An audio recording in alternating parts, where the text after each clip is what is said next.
Assalamualaikum warahmatullahi wabarakatuh. Kami dari kelompok 8 yang beranggotakan saya Karin Andriani sebagai pemateri pertama dan rekan saya Yuyun Sulisti sebagai pemateri kedua. Baiklah, langsung saja di sini kelompok 8 akan menyampaikan materi yang berjudul Tanggung Jawab Orang Tua Terhadap Pendidikan. A. Pengertian orang tua. Dalam Kamus Besar Bahasa Indonesia, pengertian orang tua adalah ibu kandung dan ayah. Orang tua-tua yang dianggap tua yaitu cerdik, pandai, para ahli dan sebagainya. Orang tua adalah perantara bagi kehadiran kita di muka bumi ini.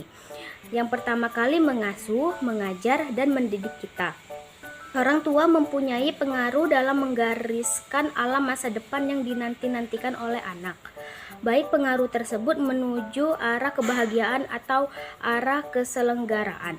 Tetapi upaya orang tua dalam mendidik anak merupakan muqtadah, yaitu tuntutan bagi dibangunnya lahan yang layak untuk masa depan anak pada berbagai jenjang kehidupannya. Karena biasanya perilaku orang tua yang taat dan ikut campur tangan dalam mendidik anak membawa hasil yang positif dan baik yang mempengaruhi masa depannya. Hal ini merupakan sebaliknya bagi orang tua yang tidak taat, yang mengabaikan pendidikan dan perhatian terhadap anaknya, sebab sebagian perilaku ini akan membawa hasil negatif terhadap masa depannya.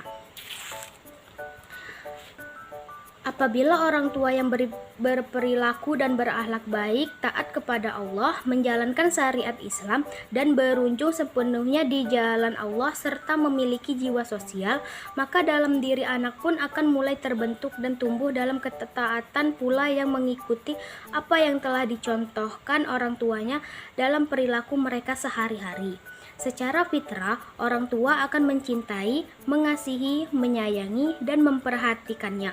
Al-Quran telah menggambarkan perasaan orang tua terhadap anak ini dengan gambaran yang indah.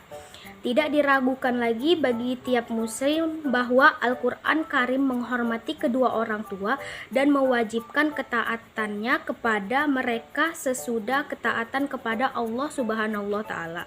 Sampai-sampai bila kedua orang tua dari seorang muslim adalah kafir, maka dia tidak boleh memutuskan hubungannya dengan mereka selama mereka tidak memaksanya kembali kepada kekufuran. Dan kami mewajibkan manusia berbuat kebaikan kepada dua orang itu, bapak ibunya. Dan jika keduanya memaksamu itu mempersekutukan aku dengan sesuatu yang tidak ada pengetahuanmu tentang itu, maka janganlah kamu mengikuti keduanya. Hanya kepadakulah kembalimu, lalu aku kabarkan kepadamu apa yang telah kamu kerjakan. Al-Ankabut ayat 8. Dan kami perintahkan kepada manusia berbuat baik kepada dua orang tua, ibu bapaknya. Ibunya telah mengandungnya dalam keadaan lemah yang bertambah-tambah dan menyampihnya dalam 2 tahun. Bersyukurlah kepadaku dan kepada dua orang tua ibu bapamu, hanya kepadakulah kembalimu. Quran Surat Al-Luqman 14. Berdasarkan uraian di atas dapat disimpulkan bahwa orang tua adalah ayah dan ibu kandung atau orang yang dianggap tua yang harus disegani dan dihormati, yang memberikan kasih sayang, bimbingan, latihan, dan pendidikan serta memenuhi setiap kebutuhan baik sandang, pandang maupun papan bagi anaknya. Yang B, ada peran dan tanggung jawab seorang ayah dan ibu. Seorang pria dan wanita yang berjanji di hadapan Tuhan untuk hidup sebagai suami istri, berarti juga bersedia memikul tanggung jawab sebagai ayah dan ibu dari anak-anak yang bakal dilahirkan. Ini berarti pria dan wanita yang terikat dalam perkawinan setiap sedia menjadi orang tua. Salah satu kewajiban dan hak utama dari orang tua yang tidak dapat dipindahkan adalah mendidik anak-anaknya. Sebab orang tua memberikan hidup kepada anak, maka mereka mempunyai kewajiban yang teramat penting untuk mendidik anak mereka.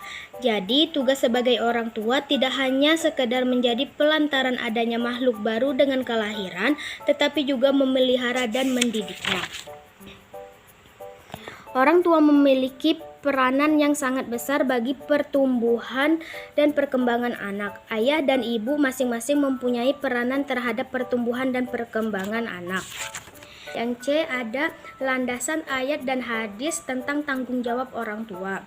Kalau kita mengaji ayat-ayat Al-Quran dan hadis-hadis Rasul yang menganjurkan para orang tua untuk melaksanakan tanggung jawabnya dan memperingatinya lebih melalaikan kewajiban tersebut, sungguh akan mendapatkan lebih banyak dari itu.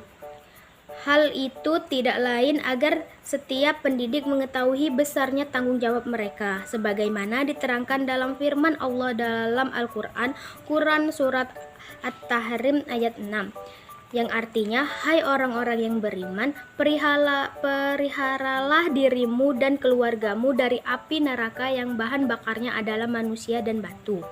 Ayat di atas menunjukkan orang tua wajib memelihara atau menjaga anaknya jangan sampai mereka terjerumus ke dalam api neraka. Menjaga atau memelihara, mendidik anak agar patuh dan taat pada perintah Allah Subhanahu wa taala, yakni melaksanakan segala perintah dan meninggalkan semua larangannya. Dengan demikian anak itu akan soleh dan terpeliharalah ya dari api neraka di hari akhir. Berkata Abi Thalib tentang ayat di atas, ajarkanlah kebaikan dalam dirimu dan keluargamu. Diriwayatkan oleh Hakim dalam Mustadrak Jil. D. Sifat-sifat pendidik dalam Islam. Memang tidak ada manusia sempurna selain Rasulullah SAW. Namun, orang tua harus berusaha memiliki sifat-sifat terpuji agar bisa dijadikan teladan bagi anak-anaknya. Semakin baik sifat-sifat orang tua sebagai pendidik, semakin dekat tingkat keberhasilannya dalam mendidik anak.